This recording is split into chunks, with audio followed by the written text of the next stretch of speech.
नमस्कार दोस्तों, आप सभी का बहुत बहुत स्वागत है हमारे YouTube चैनल प्रिसाइज ज्योतिष बाय एस्ट्रो दीपेंद्र में।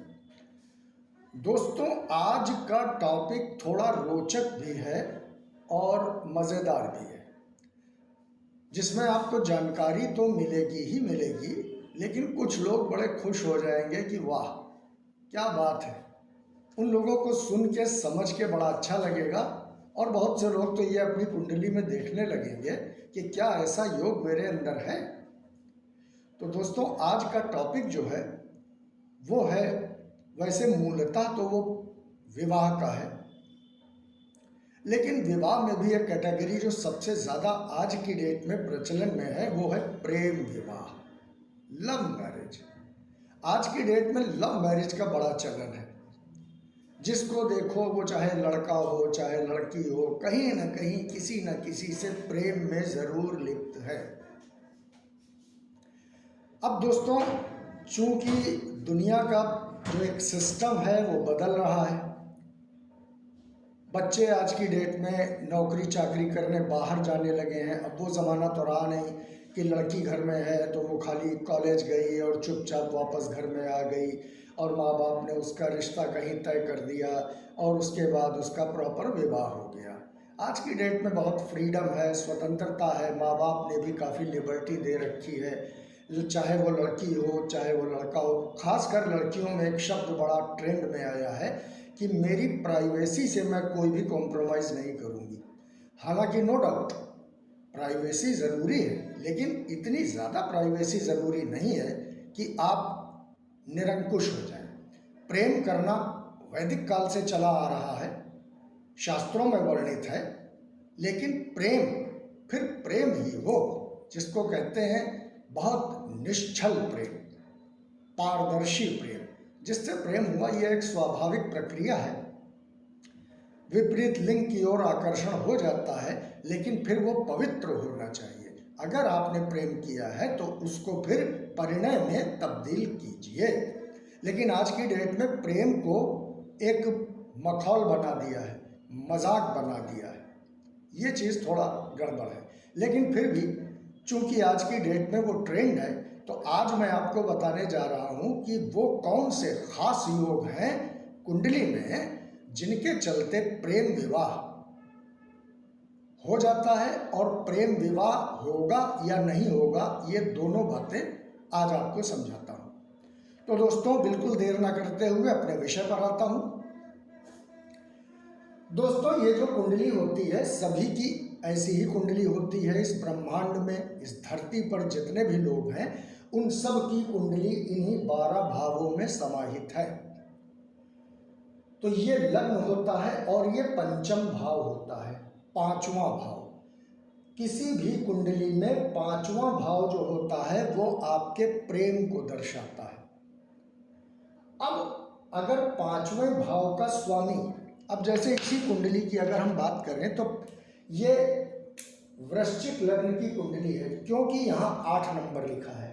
8 नंबर का स्वामी हो गया मंगल। अगर मंगल आकर यहाँ बैठ जाए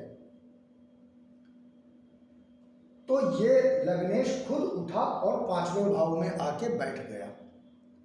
ये पहली कंडीशन हो गई, यानी ये श्योर हो गया कि प्रेम तो होगा, लेकिन अब वो प्रेम विवाह में परिणित होगा या नहीं होगा, इसके लिए क्या जरूरी है कि इस 5वें भाव के स्वामी यानी मंगल का ये है 7वां भाव। किसी भी कुंडली में 7वां भाव यही होता है। इसमें 2 नंबर लिखा है। अब 2 नंबर का स्वामी जो होता है वो होता है शुक्र। अब अगर शुक्र, जैसे मंगल यहाँ आके बैठ जाए और शुक्र यहाँ आके बैठ जाए और मंगल यहाँ आके बैठ जाए, तो निश्चित रूप से प्रेम विवाह होगा, और पहले प्रेम होगा और उसके बाद विवाह होगा। अब ये 2 नंबर की राशि लिखी है। मान लीजिए इस कुंडली में 2 नंबर यहाँ, शुक्र यहाँ बैठा है,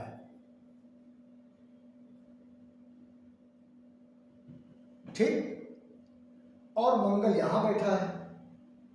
तो इस मंगल की दृष्टि इस शुक्र पे यहां से यहां तक गई, ये भी प्रेम विवाह दर्शाता है। अब अगर यहाँ पे जैसे 12 नंबर लिखा है, 12 नंबर का स्वामी हुआ गुरु। अब ये गुरु यहाँ चला जाए और शुक्र यहाँ चला आए तो भी प्रेम विवाह होगा। लग्नेश खुद उठ के 5वें आ जाए, लग्नेश खुद उठ के 5वें आ जाए और उसका किसी भी रूप में 7वें भाव के स्वामी से संबंध हो जाए। वो संबंध कैसा भी हो, दृष्टि संबंध हो, युति संबंध हो, स्थान परिवर्तन संबंध हो। दृष्टि संबंध मतलब 7वें का मालिक जैसे शुक्र वहां बैठा वहां से इसको देख ले, ठीक। और अगर युति में आ जाए यानी दोनों ग्रह एक ही जगह पे आके बैठ जाए तो भी हो जाएगा। राशि परिवर्तन कर ले यानी गुरु यहाँ आ जाए और शुक्र यहाँ आ जाए तो भी प्रेम विवाह हो जाएगा।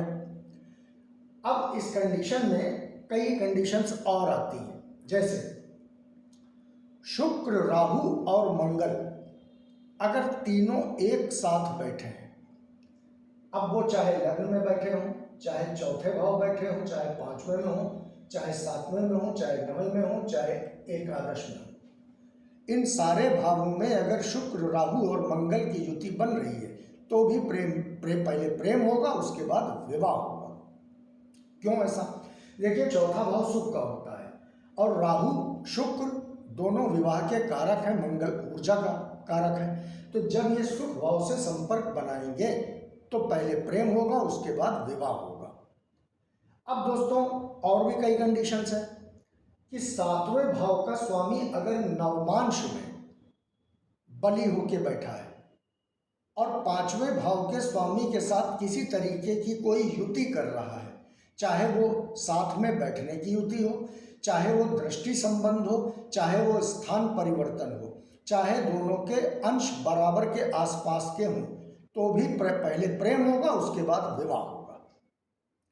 एक कंडीशन और आती है, 7वें भाव के मालिक और 5वें भाव के मालिक जो हैं, इन दोनों के नक्षत्र अगर आपस में मित्र हैं या मित्र भाव के ग्रहों के साथ बैठे हैं तो भी पहले प्रेम होगा और उसके बाद विवाह होगा। तो दोस्तों बहुत सी कंडीशंस होती हैं। लग्नेश का भाग्य में जाके बैठ जाना, यानी लग्नेश उठा और नवम भाव में आके बैठ गया तो प्रेम हो जाएगा भाग्य से। अब अगर यहीं पे 5वें भाव का स्वामी भी आके जुड़ गया तो निश्चित रूप से विवाह हो जाएगा। अगर लग्नेश उठा और नवम भाव में बैठ गया, पंचमेश उठा और नवम भाव में बैठ गया और यहीं पे 7वें भाव का मालिक भी आके बैठ गया तो पहले प्रेम होगा और उसके बाद विवाह में तब्दील हो जाएगा। भाग्य का लॉर्ड उठ के अगर 7वें आ गया तो दो कंडीशंस बन जाती हैं। पहली चीज तो प्रेम विवाह होगा, दूसरी चीज कि जिसका भी ये विवाह होगा उसका विवाह के बाद भाग्योदय बहुत जबरदस्त हो जाएगा। क्यों? क्योंकि भाग्य का स्वामी उठ के सप्तम में आया है, पत्नी या पति के भाव में। अब अगर यहीं पे कोई कंजक्शन 5वें भाव से भी हो जाए तो बड़ा पवित्र प्रेम होगा, एक ही बार प्रेम होगा, बड़ा इंटरेस्टिंग प्रेम होगा और फिर शादी हो ही जाएगी। बहुत से, अब जैसे वृश्चिक लग्न का स्वामी मंगल होता है, मंगल 5वें में आ गया और गुरु 7वें में आ गया, विवाह हो जाएगा। मंगल यहाँ आके बैठ गया, गुरु यहाँ आके बैठ गया तो मंगल और गुरु जब यहाँ बैठेंगे प्रेम विवाह हो जाएगा।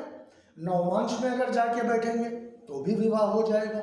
हाँ, लेकिन एक बहुत बड़ी कंडीशन आती है, ये जरूर चेक कर लीजिएगा कि इन दोनों भावों के स्वामी तृतीय भाव में ना बैठे हो, यानी छठे, 8वें और 12वें भाव में ना बैठे हो। अगर इन भावों में बैठे होंगे तो प्रेम तो होगा लेकिन विवाह होने में बड़ी अड़चने आएंगी, बड़े रोड़े आएंगे। दूसरी चीज, इन दोनों के स्वामी नीच नहीं होने चाहिए, अस्त नहीं होने चाहिए, पाप कर्तरी योग में नहीं होने चाहिए, अंश बल से कमजोर नहीं होने चाहिए। अंश बल का मतलब कि 0 डिग्री, 1 डिग्री, 2 डिग्री के नहीं होने चाहिए, 28 डिग्री, 29 डिग्री, 30 डिग्री के नहीं होने चाहिए, पाप कर्तरी योग में नहीं होने चाहिए। पाप कर्तरी योग का मतलब ये हो गया कि पंचम का स्वामी जैसे 12 नंबर लिखा है तो 12 नंबर का स्वामी हो गया गुरु। अब मान लीजिए गुरु यहाँ बैठा है, अब यहाँ बैठा है राहु और यहाँ बैठा है शनि, तो गुरु जो है ये दोनों पाप ग्रहों के बीच में आ गया, तो ये हो गया पाप कर्तरी योग। अगर ऐसी कंडीशन में गुरु फंस जाएगा तो प्रेम तो होगा लेकिन वो विवाह में परिणित नहीं होगा। इसी कंडीशन में अगर सातवें का मालिक भी पाप कर्तरी योग में आ गया, मान लीजिए जैसे मैंने गुरु को बताया, अब गुरु की जगह सातवें का जो मालिक है वो है शुक्र। अब अगर शुक्र यहां पर ऐसे आके बैठ गया तो ये यहां पर शनि और यहां पर राहु के बीच में फंस गया, तो ये भी पाप कर्तरी योग में आ गया, तो प्रेम हो जाएगा और कई तरह से प्रेम होगा। अब मान लीजिए अगर यहां पर इसकी और इसकी युति तो बहुत अच्छी हो रही है, पांचवें और सातवें का मालिक बहुत अच्छी युति कर रहा है, अंश बल से भी मजबूत है, नक्षत्र भी मैच कर रहे हैं, लेकिन अगर छठे में बैठ के या आठवें में बैठ के या 12वें में बैठ के या इन भावों का स्वामी होके कहीं से भी शनि दृष्टि डाल रहा है या राहु दृष्टि डाल रहा है, तो प्रेम होने के बाद विवाह होने में बहुत दिक्कतें हो जाएंगी, ये निश्चित रूप से जान लीजिए।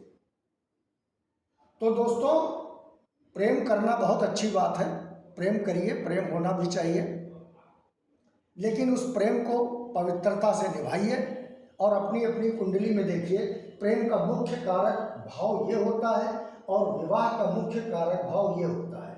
अगर इन दोनों का कहीं भी कोई कनेक्शन बन जाएगा, चाहे वो युति से हो, चाहे दृष्टि से हो, चाहे स्थान परिवर्तन से हो, और इस पर कोई शुभ ग्रह की दृष्टि आ गई तो आपका प्रेम भी फलीभूत होगा और आपकी प्रेम में ये पवित्रता होगी कि वो विवाह में परिणित करा दे और आपका विवाह बहुत अच्छा चलेगा।